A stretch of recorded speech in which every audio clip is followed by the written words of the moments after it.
Hello, ഞാൻ പതുക്കെ കസേര നീക്കിയിട്ടിരിക്കട്ടെ. അകത്തൊരാൾ ഉറങ്ങിക്കൊണ്ടിരിക്കുക.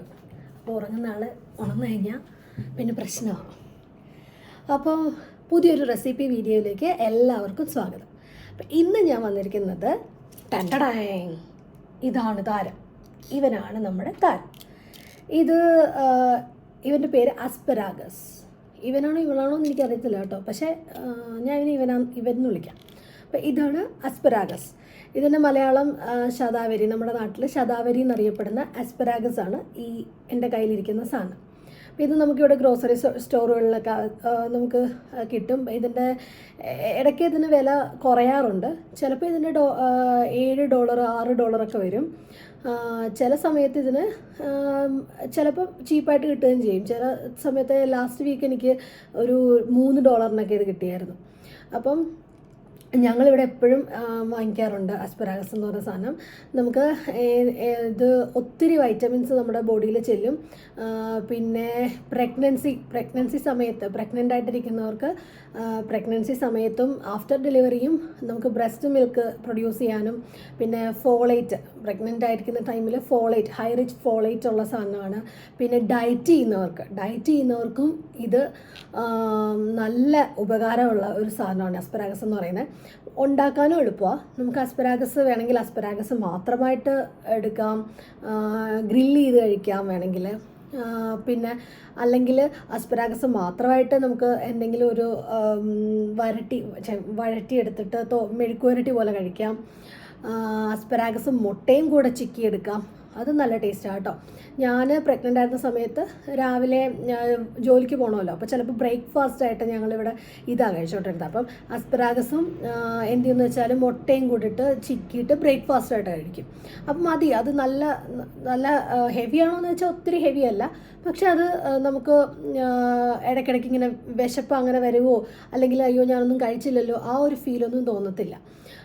പിന്നെ എന്താ പറയുക, നമുക്ക് ഓരോ സാധനങ്ങളിലേക്ക് ആഡ് ചെയ്ത് വരുമ്പോൾ ഓരോരോ ടേസ്റ്റ് കൂടിക്കൊണ്ടിരിക്കും.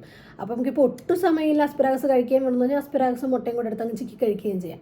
ഞാൻ ഇന്ന് ഉണ്ടാക്കാൻ പോകുന്നത് അസ്പരാഗസിൻ്റെ ഒരു തോരൻ പോലെയാണ്. അപ്പോൾ ഇതിൻ്റെ ടേസ്റ്റ് എങ്ങനെ ഇരിക്കുമെന്ന് വെച്ചാൽ കഴിച്ചിട്ടില്ലാത്തവർക്ക് എനിക്ക് തോന്നിയിട്ടുള്ളതെന്ന് പറയുന്നത്, ഇതിൻ്റെ ടേസ്റ്റ് എനിക്ക് കിട്ടിയിരിക്കുന്നത് നമ്മുടെ ചീരത്തണ്ടിൻ്റെ ടേസ്റ്റ് എനിക്ക് കിട്ടിയിട്ടുണ്ട്. പിന്നെ ചീരത്തണ്ടിൻ്റെ ടേസ്റ്റാണ് എനിക്ക് കിട്ടിയിരിക്കുന്നത്. അപ്പം പിന്നെന്താ പറയുക, അപ്പോൾ ഞാനിന്ന് ഉണ്ടാക്കാൻ പോകുന്നത് ഈ അസ്പരാഗസിൻ്റെ ഒരു തോരനാണ്. അപ്പോൾ ഞാൻ അസ്പരാഗസും കുറച്ച് സാധനങ്ങളും കൂടെ ചേർത്ത് എക്സ്ട്രാ എനിക്കിപ്പോൾ സമയം ഉണ്ടായിരുന്നത് കൊണ്ട് ഞാൻ വിചാരിച്ചു കുറച്ചുകൂടെ സാധനങ്ങൾ ഹെൽത്തി ആക്കാനായിട്ട് ആഡ് ചെയ്യാമെന്ന് വിചാരിച്ചു. ഹെൽത്തി ആക്കാൻ ആഡ് ചെയ്യാനായിട്ട് ഒരു സാധനം എക്സ്ട്രാ ഞാനിവിടെ ആഡ് ചെയ്യുന്നുള്ളൂ കേട്ടോ, ക്യാരറ്റ് മാത്രം. അപ്പം അതിനെന്തൊക്കെയാണ് ഞാൻ എടുക്കുന്നതെന്ന് കാണിച്ചു തരാവേ. ഞാനിവിടെ എടുത്തിരിക്കുന്നത് അസ്പരാഗസ് കുനുകുനായിട്ട് ഇങ്ങനെ നമ്മൾ ബീൻസൊക്കെ കട്ട് ചെയ്യുന്ന പോലെ ചെറുതായിട്ട് കട്ട് ചെയ്ത് വെച്ചിട്ടുണ്ട്. പിന്നെ സവോള അരിഞ്ഞ് വെച്ചിട്ടുണ്ട്, ക്യാരറ്റ് ഗ്രേറ്റ് ചെയ്ത് വെച്ചിട്ടുണ്ട്, പിന്നെ ഒരു ഇച്ചിരി വെളുത്തുള്ളി എടുത്ത് വെച്ചിട്ടുണ്ട്, പിന്നെ 2 മുട്ട എടുത്ത് ബീറ്റ് ചെയ്ത് വെച്ചിട്ടുണ്ട്. മുട്ട നിങ്ങൾക്ക് ഞാനിവിടെ 2 എടുത്തിട്ടുള്ളൂ, ഇത്രയും ക്വാണ്ടിറ്റി സാധനങ്ങളുള്ളത് കാരണം. അപ്പം മുട്ട നിങ്ങൾക്ക് 2 3 എത്ര വേണേൽ എടുക്കാം, കുഴപ്പമൊന്നുമില്ല. പിന്നെ ഞാൻ സ്പൈസ് എരിവിന് വേണ്ടിയിട്ട് കുരുമുളക് പൊടിയാണ് ഉപയോഗിക്കുന്നത്. പിന്നെ വെളിച്ചെണ്ണ ഉപയോഗിച്ചാണ് ഉണ്ടാക്കുന്നത്. അപ്പോൾ വെളിച്ചെണ്ണയുണ്ട്, പിന്നെ ലേശം തേങ്ങയുണ്ട്. അപ്പം ഈ തേങ്ങ, ക്യാരറ്റ്, സവോള, വെളുത്തുള്ളിയൊക്കെ ഇല്ലേലും ഈ സാധനം നല്ല ടേസ്റ്റാണ്. ഞാൻ ആദ്യം പ്രഗ്നൻ്റ് ആയിരുന്ന സമയത്ത് ഉണ്ടാക്കിക്കൊണ്ടിരുന്നത് ഈ അസ്പരാഗസും മുട്ടയും മാത്രം ഉപയോഗിച്ചാണ് ഉണ്ടാക്കിക്കൊണ്ടിരുന്നത്. നമുക്കത് ബ്രേക്ക്ഫാസ്റ്റായിട്ട് ഉപയോഗിക്കാം, രാവിലെ ലഞ്ചായിട്ട് ഉപയോഗിക്കാം. ഞാനിവിടെ ഉണ്ടാക്കാൻ തുടങ്ങാൻ പോയപ്പോഴത്തേക്കും ഒരാൾ എനിക്ക് കൂട്ടായിട്ട് എണീറ്റ് വന്നിട്ടുണ്ട്. Hi hi hi. അപ്പോൾ നമുക്ക് അവൻ കൂടുതൽ പ്രശ്നം ഉണ്ടാക്കുന്നതിന് മുമ്പ് പെട്ടെന്ന് ഉണ്ടാക്കാം. ചൂടായി വരട്ടെ. പാൻ ചൂടായി കഴിഞ്ഞപ്പോഴത്തേക്കും അതിനകത്തേക്ക് ഞാൻ ഇത്തിരി വെളിച്ചെണ്ണ ആഡ് ചെയ്യണേ. കുറച്ച് വെളിച്ചെണ്ണ മതി, നമുക്ക് മൂടി വെച്ച് വേവിക്കാം. അപ്പോൾ ഇച്ചിരി വെളിച്ചെണ്ണ ഞാൻ ആഡ് ചെയ്തു. ശകലം വെളിച്ചെണ്ണ ആഡ് ചെയ്ത് കഴിഞ്ഞിട്ട് അതൊന്ന് ചൂടാവട്ടെ. വെളിച്ചെണ്ണ ചൂടാകുമ്പോഴത്തേക്കും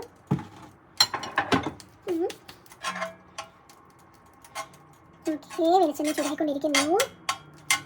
വെളിച്ചെണ്ണ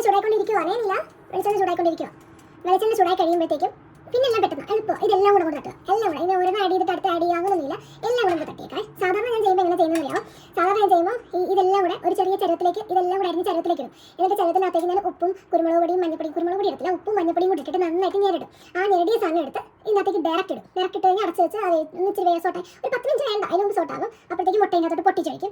ഇതിപ്പം നിങ്ങൾക്ക് കാണിക്കേണ്ടതുകൊണ്ട് ഞാനിങ്ങനെ സെപ്പറേറ്റ് ആയിട്ടൊക്കെ വെച്ച് കാണിക്കും. അപ്പോൾ നിങ്ങൾക്ക് എളുപ്പപ്പണി തീർക്കാനല്ലേ നമ്മൾ എല്ലാവരും നോക്കുന്നത്. അപ്പോൾ എന്ത് ചെയ്യണം? എളുപ്പത്തിന് ഇതെല്ലാം കൂടെ ഒറ്റ പാത്രത്തിലേക്ക് അരിഞ്ഞ് തട്ടിയിട്ട് ഉപ്പും മഞ്ഞപ്പൊടിയും കൂടെ ഞെരടി ഇതിനകത്തോട്ട് എടുത്ത് തട്ടുക. ഓക്കെ, അപ്പോൾ ഞാൻ ഇതിനകത്തേക്ക് ഇപ്പോൾ സെപ്പറേറ്റ് ആയിട്ട് അരിഞ്ഞ് വെച്ചിരിക്കുന്നതെല്ലാം ഇതിനകത്തേക്ക് ഇടുവാണ്. എല്ലാം ചൂടായി. കാരണം ശബ്ദം കേട്ടില്ലേ? കേട്ടോ മോനെ? നീല ശബ്ദം കേട്ടോടാ? അവൻ കഴിയുന്നതിന് മുമ്പ് ഇത് റെഡിയാക്കാം. റെഡിയാകും. അപ്പോൾ ഇതെടുത്ത് ഇതിനകത്തേക്ക് ഇട്ടു. ഓക്കെ, ഇതിനകത്തേക്ക് ഇട്ടിട്ട് നമ്മൾ നേരെ ഈ പാത്രം കണ്ടു ഞാൻ തന്നെ കഴുകണം. അപ്പോൾ കുറേ ഇട്ടേക്കാം. നമുക്ക് കുറച്ച് കഴുകാം. കുക്ക് ചെയ്യുന്നത് പിന്നെ എളുപ്പമാണെന്ന് തോന്നുന്നു. ഇതൊന്നും കിളക്കി കൊടുക്കാം. ഈ പാത്രം കഴുകാനാണ് ബുദ്ധിമുട്ട്. എന്തോരം പാത്രം വരുന്നത്? അത് 2 കിലോ ഇഷ്ടംപോലെ പാത്രം ഉണ്ട്. അപ്പോൾ ഇത് നന്നായിട്ട് ഇങ്ങനെ ഒന്ന് ഇളക്കി കൊടുക്കുവാണ്. ഞാൻ കാണിച്ചു തരാമേ. അങ്ങോട്ട് മിക്സ് ചെയ്ത് നമുക്കൊന്ന് മൂടി വെക്കാം. കുറഞ്ഞ തീരെ വെച്ചാൽ മതിയേ. ഞാനിപ്പോൾ കൂട്ടി വെച്ച് എന്നിട്ട് ഞാൻ കുറയ്ക്കും. കുറഞ്ഞ തീരെ വെച്ച് മീഡിയം ഫ്ലെയിമിൽ ഇട്ടിട്ട് ഇതിങ്ങനെ ഒന്ന് മൂടി വെച്ചേക്കാം. ഓക്കെ, ഇത് നമുക്ക് മൂടി വെക്കാം. അടപ്പെടുത്തിട്ട് മൂടി വെച്ചു. സ്പൂൺ എടുക്കണം. ഈ സ്പൂൺ ഇങ്ങനെ വയ്ക്കില്ലേ? ഇങ്ങനെ നമ്മൾ സ്പൂൺ എടുക്കണമെന്നുണ്ടെങ്കിൽ എന്താ പറ്റുക? പിന്നീട് ആ സ്പൂൺ എടുക്കാം. നമുക്ക് പറ്റത്തില്ല, ചൂട് തീരെ ഇവിടെ ഇരിക്കട്ടെ. അതൊരു 5 മിനിറ്റ് നമുക്ക് അടുത്ത് തുറന്ന് നോക്കാം. അപ്പോഴത്തേക്ക് ആകും. 5 മിനിറ്റിൻ്റെ ആവശ്യമില്ല ശരിക്കും. ഇത് ശരിക്കും ഒരു 5 മിനിറ്റ് കഴിയുമ്പോൾ നമുക്ക് ഓപ്പൺ ചെയ്യാം. അപ്പോഴത്തേക്കും നമുക്ക് അടുത്ത സാധനങ്ങൾ ആഡ് ചെയ്യാനാകും. 2 മിനിറ്റ് കഴിഞ്ഞിട്ടുണ്ട്. അപ്പോൾ 2 മിനിറ്റ് കഴിഞ്ഞപ്പോൾ ഞാനിത് ഓണാക്കി. ഓണാക്കിയല്ല, ഈ പാത്രം എടുത്തിട്ട് ഇങ്ങനെ നന്നായിട്ട് ഇളക്കി കൊടുത്തിട്ട് ഒന്ന് നടുക്ക് ഇങ്ങനെ കുഴി പോലെ നടുക്കിങ്ങനെ ഒരു ചെറിയ കുഴി പോലെ ആക്കിയിട്ട് ആ കുഴിയിലേക്ക് നമുക്ക് ഈ മുട്ട ബീറ്റ് ചെയ്ത് വെച്ചിരിക്കുന്ന മുട്ട ഇട്ട് കൊടുക്കാം. മുട്ടയുടെ അളവ് ഞാൻ പറഞ്ഞായിരുന്നല്ലോ. 2 ഞാനിവിടെ 2 ഇപ്പോൾ എടുത്തിരിക്കുന്നത്. 2 3 ഒക്കെ എടുക്കാം കേട്ടോ. 2 3 എത്ര എടുക്കാം. ക്വാണ്ടിറ്റി നിങ്ങളുടെ ഇഷ്ടത്തിനുണ്ട്. ഇങ്ങനെ ചിക്കി കൊടുക്കാം. മൊത്തത്തിൽ ഇങ്ങനെ മിക്സ് ചെയ്ത് ചിക്കാം. അപ്പോൾ എല്ലായിടത്തേക്കും മുട്ട ഇട്ട് ഓക്കെ ചിക്കിക്കൊണ്ടേ ഇരിക്കുക. എന്നിട്ട് ചിക്ക് ചെയ്യുക.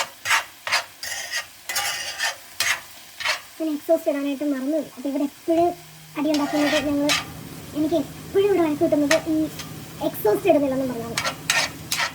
എക്സോസ്റ്റ് ഇടുന്നില്ല എന്ന് പറഞ്ഞാൽ ഞാൻ എപ്പോഴും വഴക്ക് വെക്കാറുണ്ട്.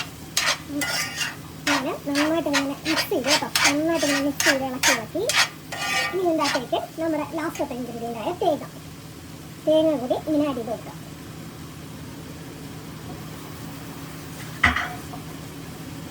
തേങ്ങ കൂടെ ആഡ് ചെയ്തിട്ട് നന്നായിട്ട് മിക്സ് ചെയ്യുക. ഇവിടെ ഞാൻ തേങ്ങ ആഡ് ചെയ്തു, മുട്ട ആഡ് ചെയ്തു. എന്നിട്ട് അത് നന്നായിട്ട് യോജിപ്പിക്കണം. നന്നായിട്ട് ഇങ്ങനെ മിക്സ് ചെയ്ത് യോജിപ്പിക്കുക.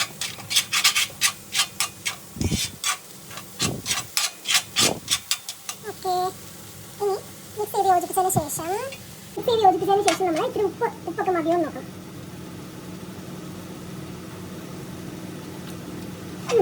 അപ്പോൾ ഉപ്പ് മതി. ഇത്തിരി കുരുമുളക് പൊടി കൂടെ ആഡ് ചെയ്യാം. ആഡ് ചെയ്താൽ ഇച്ചിരി കൂടെ നല്ല ടേസ്റ്റ് വരും. നമുക്ക് ഇച്ചിരി കുരുമുളക് പൊടി കൂടെ ആഡ് ചെയ്യാം. എന്നിട്ട് നന്നായിട്ട് ഇളക്കാം. നന്നായിട്ട് മിക്സ് ചെയ്ത് ഒരു മിനിറ്റ് നേരത്തേക്ക് ഇവിടെ അടച്ചിട്ട് മിക്സ് ആക്കണം. ഓക്കെ,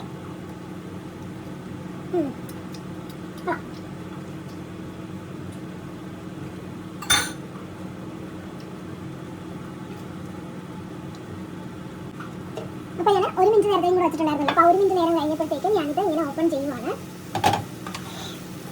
അപ്പോൾ നമ്മൾ 1 മിനിറ്റ് വെച്ചിട്ടുണ്ടായിരുന്നു. അപ്പോൾ 1 മിനിറ്റ് കഴിഞ്ഞപ്പോൾ ഞാനത് ഇങ്ങനെ ഇളക്കി ഓഫ് ചെയ്യാം. ഞാൻ അടുപ്പ് ഓഫ് ചെയ്യുവാണ്. അടുപ്പ് ഓഫ് ചെയ്തതിന് ശേഷം നന്നായിട്ട് ഇങ്ങനെ മിക്സ് ചെയ്യുക. ഞാൻ മിക്സ് ചെയ്തിട്ട് കാണിക്കാവേ. ഞാനിപ്പോൾ അടുപ്പ് ഓഫ് ചെയ്തിട്ട് മിക്സ് ചെയ്യുക. നന്നായിട്ട് ഇങ്ങനെ മിക്സ് ചെയ്തെടുക്കുക. നല്ലപോലെ യോജിപ്പിച്ച് എടുക്കുക. സംഭവം റെഡിയായി. അപ്പം സംഭവം റെഡി ആയിട്ടുണ്ട്. അപ്പോൾ എല്ലാവരും ഒന്ന് ട്രൈ ചെയ്ത് നോക്കണം. നല്ല ടേസ്റ്റാണ്. നല്ലൊരു ഹെൽത്തി ഫുഡാണ്. പെട്ടെന്ന് ഉണ്ടാക്കുകയും ചെയ്യാം. പെട്ടെന്ന് എളുപ്പത്തിൽ നമുക്ക് ഉണ്ടാക്കാം. ഇതെല്ലാം പെട്ടെന്ന് അരിഞ്ഞെടുക്കാൻ പറ്റും. അപ്പോൾ ഇത് പെട്ടെന്ന് ഉണ്ടാക്കാൻ പറ്റും, എളുപ്പത്തിൽ ഉണ്ടാക്കാൻ പറ്റിയൊരു റെസിപ്പിയാണ്, ഹെൽത്തിയാണ്.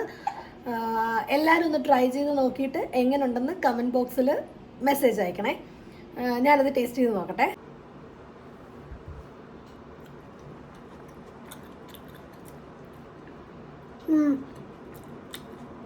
ഇത് ചോറിൻ്റെ കൂടെ വേണേൽ ചോറിൻ്റെ കൂടെ കഴിക്കാം, ചപ്പാത്തിയുടെ കൂടെ കഴിക്കാം. എനിക്ക് ഇങ്ങനെ ഇന്നതിൻ്റെ കൂടെ കഴിക്കത്തുള്ളൂ, അങ്ങനെ ഒരു കോമ്പിനേഷൻ അങ്ങനെ എനിക്ക് പ്രത്യേകിച്ചില്ല. അപ്പോൾ എനിക്കിത് ഇതിൻ്റെ കൂടെ വേണേലും എനിക്കിത് പോകും. അപ്പം ചപ്പാത്തിക്ക് പറ്റിയൊരു സൈഡ് ഡിഷാണ്, ചോറിന് പറ്റിയതാണ്. അപ്പം ഏതിൻ്റെ കൂടെ വേണേലും കഴിക്കാൻ നല്ല ടേസ്റ്റി ആയിട്ടുള്ളൊരു തോരനാണിത്. അപ്പോൾ അടുത്തൊരു റെസിപ്പി വീഡിയോ ആയിട്ട് വരുന്നവരേക്കും ബൈ ബൈ.